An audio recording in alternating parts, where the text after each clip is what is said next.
After months of unsuccessful attempts to break through towards the Azov Sea and to retake Bakhmut, the Ukrainian army is back on the defensive on several fronts again. In the first half of October, Russia started its operations to recapture strategic momentum on the battlefield, only to achieve small gains while taking huge losses, on par with the Vuhledar and Seversky Donets debacles.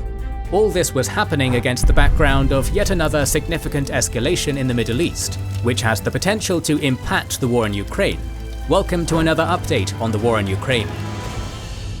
This video is made possible thanks to the generous support of our YouTube members and patrons. Their contributions are the backbone of our work. As a token of our appreciation, our patrons and YouTube members enjoy 2 exclusive videos every week. Currently, they have access to a complete series on Xenophon's Anabasis, the First Punic War, History of Prussia, Italian Unification Wars, Risorgimento, and numerous other fun videos. Additionally, our Pacific War series is ongoing, and we're excited to announce the release of a new series on the Russo-Japanese War and Albigensian Crusades, and much more, exclusively for our backers. If you want to join this fantastic community, you can find the links in the video description and pinned comment. By becoming a patron or YouTube member, you'll gain access to exclusive videos, early access to all our public content, release schedules, wallpapers, and an invitation to our active Discord server, where we engage in lively discussions. Your support is invaluable, and we sincerely thank you for making our work possible. On several occasions, the Ukrainian military command and political leadership have vowed to continue their counteroffensive operations through autumn and winter. It is certainly not impossible. Russia's previous offensive, which culminated with the capture of Bakhmut, went for 5 to 6 months throughout winter and muddy months of early spring. But it will surely be harder than attacking in the summer. And the Ukrainian counteroffensive that started in the summer and seems to be fizzling out as we speak, did not achieve any of the strategic goals it had targeted. The Ukrainian army has tried different options to break through in the Zaporizhzhia oblast, such as the mass armoured offensive on the first days, which led to many destroyed tanks and armoured vehicles, or the slow and methodical war of attrition, which has so far led to small gains. Everyone expected Ukraine to attack on the Zaporizhzhia front, and there was no element of surprise for the Russian army.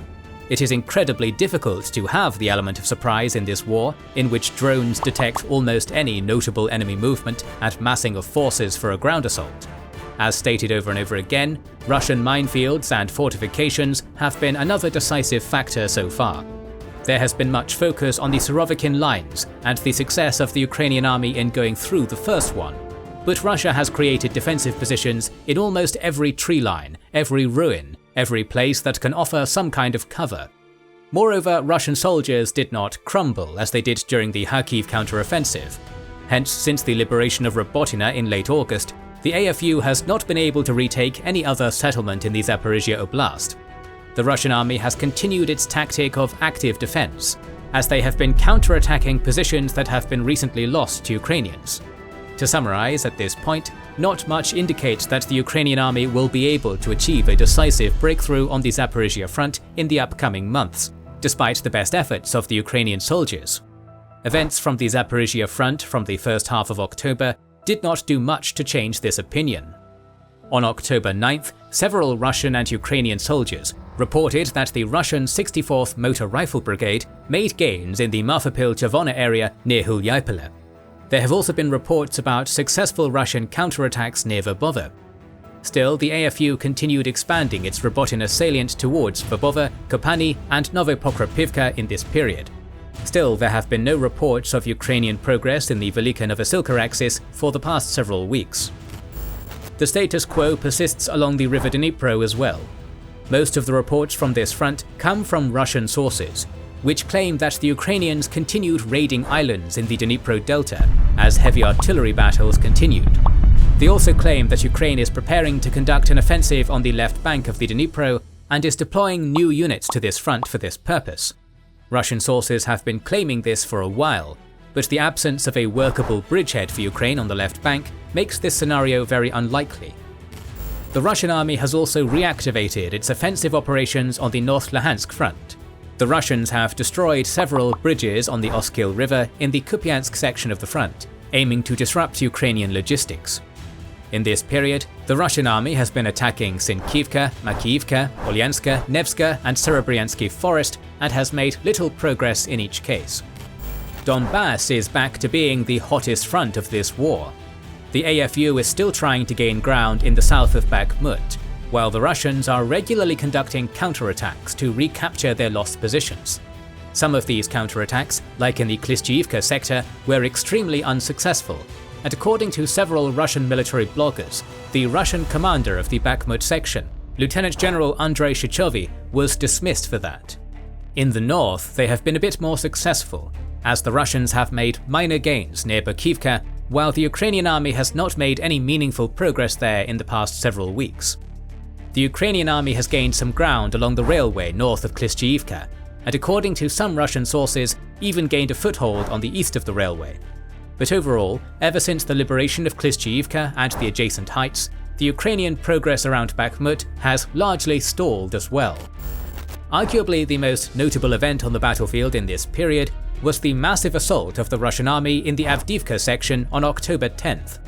Avdiivka is a Ukrainian stronghold right on the doorstep of Donetsk, which has been heavily fortified since 2014. The Russians have made several attempts to take over the Avdiivka section to push the Ukrainian forces away from the short-range artillery radius of Donetsk, but their biggest success so far has been the capture of Pisky in 2022, which did not alter the situation much. After days of heavy bombardment, the 15th, 21st and 144th Motor Rifle Brigades launched a ground assault in the north and the east of Avdiivka to take the remaining supply lines and encircle Avdiivka. Reportedly, the Ukrainian units were somehow caught by surprise at the initial stage of the battle, which allowed the Russian army to make some progress towards Stepova and Severna. The Ukrainian 110th Mechanized Brigade and reinforcements, which were sent from the Bakhmut section, according to Russian sources, managed to stabilize the situation and inflicted truly massive losses on the Russians by a combination of minefields, anti-tank guns and artillery. A Ukrainian source made a conservative estimate of a minimum of 36 vehicles lost by the Russians, most of which being tanks, armoured personnel carriers, infantry fighting vehicles and transportation vehicles. Other sources report the destruction of 15 tanks, 33 IFVs and APCs, 6 trucks and 14 transportation vehicles and 13 artillery pieces. Ukrainian military correspondent Yuri Butazov claimed that 135 armoured vehicles were destroyed in this assault. On the one hand, it shows that the Russians have been gathering reserves to mount assaults of their own, and that they clearly have a lot of offensive potential remaining. On the other hand, once again, for the umpteenth time in this war, Russia has lost a huge amount of equipment in a single day without much to show for it. As of October 16th, the Avdiivka section has become quieter, but this does not mean that the Russians do not have the offensive potential there to complete the job. The failure of the initial phase may push the Russians to embark on another campaign of war of attrition instead of attempting similar mass assaults, which often fail in this war. In his interview, the Ukrainian military intelligence chief Kyrylo Budanov admitted that at this point, Ukraine's counteroffensive is not behind schedule, but is actually out of schedule. Previously, Ukrainian officials had acknowledged concern about the slow pace of the counteroffensive, while promising success soon. But Budanov's words seem to indicate that at least for the time being, the Ukrainian army has stalled in the Zaporizhzhia oblast. In the same interview, Budanov warned about another round of the battle for electric energy in the autumn-winter season, as according to him, Russia has been saving its missiles to damage Ukrainian civilian infrastructure. He added that there won't be any problems with Western support at least until mid-2024, after which things may change, particularly if the war between Israel and Hamas turns into another long war. Budanov argued that Russia has enough equipment to fight until 2025 without any problems, adding that by the end of 2026, Russia will start experiencing shortages. There are legitimate concerns regarding the continuation of military support to Ukraine, which have been voiced by Budanov, and which only heightened after the start of the Israel-Hamas war. Israel has already requested military aid from the United States, and if the war takes too long and its geography expands, Washington's focus may change. Even before the start of the Israel-Hamas war, US officials have been sending mixed messages about military aid to Ukraine. The Congress impasse caused largely by the insistence of the extreme right-wing Congresspeople to stop aiding Ukraine, has been stalling the Biden administration's attempts to continue their military support to Ukraine. There have been media reports about the American insistence that Kyiv enhance its anti-corruption measures as a precondition for more aid. The US officials, including President Biden, have stated on numerous occasions that America will continue aiding for as long as it takes. But on October 11th, the National Security Council advisor, Kirby, emphasized that America is coming to the end of the rope with regards to financing of Ukraine, as it cannot continue indefinitely, which is a marked departure from the earlier statements of unwavering and almost unconditional support. Several media outlets have reported in this period that the Biden administration is preparing a massive one-and-done military aid package worth $50 to $100 billion, which would help Kyiv last until 2025. But so far there is no indication that this is going to happen, particularly after the start of the war in the Middle East. Ukraine continues to rely on Western military assistance, as its internal military production, which it is trying to enhance, is still far from the level to be sufficient for the scale of the war going on. Still, in this period, Ukraine's allies continued pledging and sending military aid, with a major focus on air defense in preparation for another winter. On October 2nd, Germany delivered 32,000 rounds of 40mm ammunition, several border protection vehicles, one Beaver bridge-laying tank, and two Vicent mine-clearing tanks. On October 4th, it was reported that the United States would send thousands of small arms of Iranian production, confiscated on the way to Yemen, to Ukraine. On the same day, the Ukrainian Minister of Strategic Industries, Kamyshin, stated that Ukraine will start producing air defense systems jointly with the United States by the end of 2023. On October 5th, Spain promised 6 Hawk air defense systems, while the United Kingdom pledged a humanitarian aid package worth £500 million. Along with that, it was reported that the German Rheinmetall Corporation gave an unspecified number of Surveil-Spire anti-drone surveillance systems and 150,000 artillery shells to Ukraine. On October 6th, Sweden announced its 14th military aid package worth $200 million. On October 10th, Zelensky stated that soon Ukraine will have a corridor to transport its grain through Moldova and Romania, since the route on the Black Sea remains perilous for Ukrainian cargo vessels. Ukraine needs to find an alternative to ship its grain to international markets, and it looks like their focus is shifting to land-based logistics. The good news is that the grain-related mini-crisis between Kyiv and its Central European allies has seemingly been resolved. Ukraine, Poland and Lithuania have reached an agreement, according to which Ukraine will be able to transport its grain to Lithuania, from where it will be shipped to international markets. After that, Ukraine withdrew its complaint against Poland, Slovakia and Hungary to the WTO. Zelensky also added that Romania pledged to help train Ukrainian pilots on F-16s, along with helping Ukraine with artillery and air defense. On the same day, Germany pledged a significant military aid package focusing on air defense. It includes a Patriot system, Iris-T systems, 3 Gepard anti-aircraft guns and 10 Leopard 1 tanks. On October 11th, the Pentagon chief Lloyd Austin announced a military aid package worth $200 million, consisting of AIM-9 Sidewinder short-range air-to-air missiles, HIMARS ammunition, TOW anti-tank missiles, and 155mm and 105mm shells, while Britain pledged Terrahawk Paladin air defense guns, along with demining equipment. Also on October 11th, the Danish defense minister informed that Denmark will send its first batch of F-16s in March or April of 2024. Belgium also promised to send F-16s as soon as they get their F-35 fighters, sometime in 2025. Lastly, on this day, Lithuania promised 2 NASAMS systems, Norway sent €17 million aid for demining, while Finland announced a military aid package worth €96 million. On October 12th, it was reported that Czechia and Denmark would jointly supply weapons to Ukraine, the first batch of which includes 50 infantry fighting vehicles and main battle tanks, along with thousands of small arms of different types. On October 13th, President Zelensky stated that the Netherlands has pledged to send additional missiles for Patriot systems.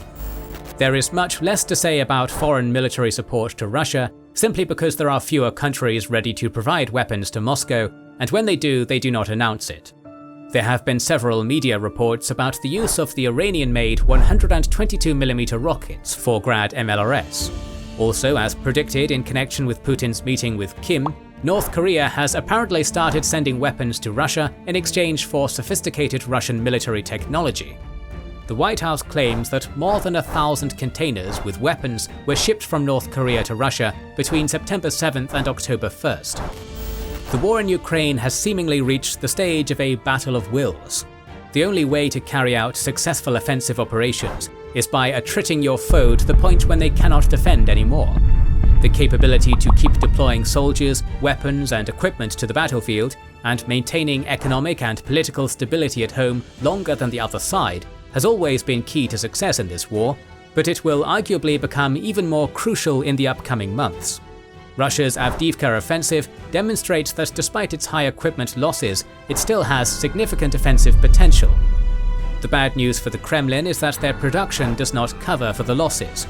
But it will take even more time to waste all of the vast stockpiles of old Soviet-era weapons.